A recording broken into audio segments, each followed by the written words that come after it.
On May 23rd, Prime Minister Narendra Modi won a second term in India. He won a landslide victory, winning 303 seats out of 543. His party bettered their previous record that they saw in 2014. In case you think I made this fanboy image, I did not, his party did. So the challenger to him was Rahul Gandhi from the Congress party. The party was completely decimated in the current elections. India currently has an opposition only on paper. His party won just 52 seats in this election. After the election, Rahul Gandhi, in fact, stepped down as Congress party president. So this is what the map of India currently looks like, with the BJP, sweeping the saffron all around very few opposition states currently. For those of you not familiar with the BJP or the Bharatiya Janata Party as they're known, they've transformed themselves into an election-winning machine. And they're a Hindu nationalist party. They have a very strong, clear, on-ground and offline campaign. They're also India's richest political party and early adopters. In fact, before Trump, they were the first ones to realize the power of social media, and they came to power in 2014, leveraging that. They're also very, very good with granular data. So this was a story reported by Hindustan Times in September last year, which said that the BJP actually has an action plan for every polling booth in India. There are about 900,000 polling booths in India. So what they plan to do was have a cell phone pramukh, or like a cell phone chief, that would create WhatsApp groups and distribute their material. That could be, videos, images, text, graphics, memes through these WhatsApp groups.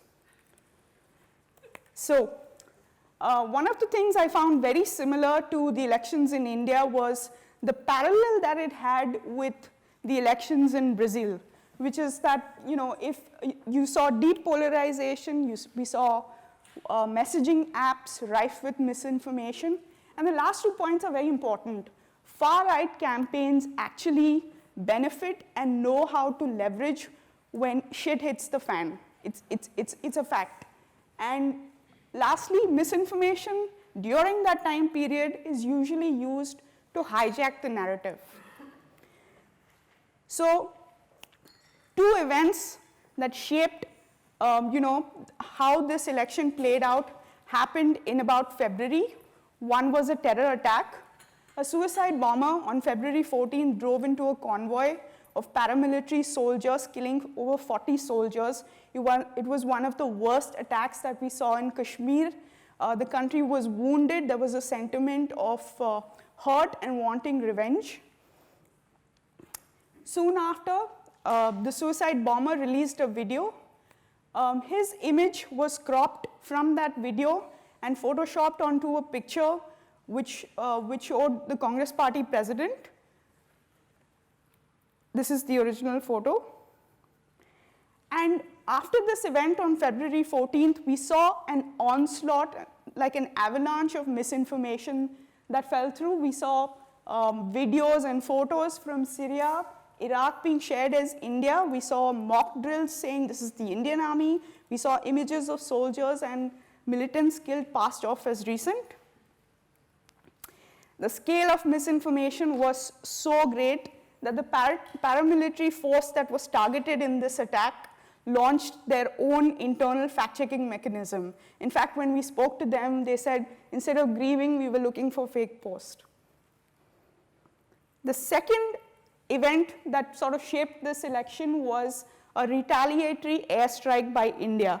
So barely 2 weeks after the terror attack on February 14th, on February 26th, the Indian Air Force one morning came out and said, we've launched an airstrike on what we believe is a terror training camp across the line of control.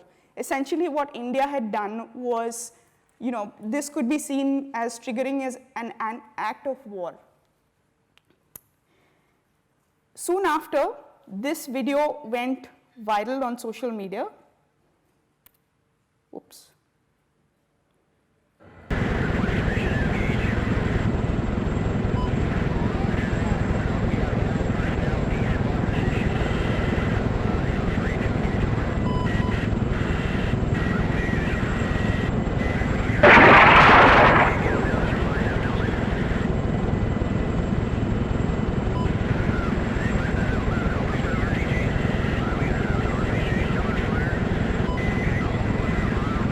Okay, if that video looked a bit ridiculous, because it is, it's from a video game, but that video went around. It was super viral, saying this is footage of the Indian Air Force destroying the terror camp in Pakistan. Till date, there has been no footage released by the Air Force. So, amidst all that madness, just the very next day after that airstrike, Pakistan tried to retaliate. It sent across some planes to attack military installations. It was fended off by the Indian Air Force. During that process, we lost one of our pilots who was captured alive by Pakistan. Eventually, both countries at this point of time were at a standoff. All of us had forgotten that there was an election just 2 months away. We were thinking, okay, we're going to war. But thankfully, better sense prevailed, and Pakistan did eventually hand back that pilot. Soon afterwards, there was this picture which said, oh, look, the pilot that was captured by Pakistan has now come out and voted for the BJP. But that happened to be a doppelganger, and this is the actual pilot. If by now you're thinking this is like a really bad Bollywood movie, I don't blame you. So, I mean, yeah, it was no understatement to say that misinformation was rife during this period. One key theme of misinformation was nationalism. These are some statistics that we pulled together quickly, counting the unique messages or queries that we received on our WhatsApp helpline number. So we have a helpline number where we ask people to forward us messages and then we verify them. During the months of voting, in April, you see a spike, and that continues into May. The other theme that we saw, apart from nationalism, was communal polarization. So there's a lot of Hindu-Muslim communal polarization that's currently, even right now, ongoing in India. Often you have, videos from Bangladesh trying to project Muslims as a violent lot being shared with the context that it's happening in India. There was also a video of Rahul Gandhi visiting a dargah or a mosque where he's wearing a white skull cap. It's not very clear in this video, but the caption claimed that he is secretly a Muslim. Therefore, 80% of the Hindu population of India should not vote for his party. So it wasn't only the BJP doing it, the other side was doing it as well.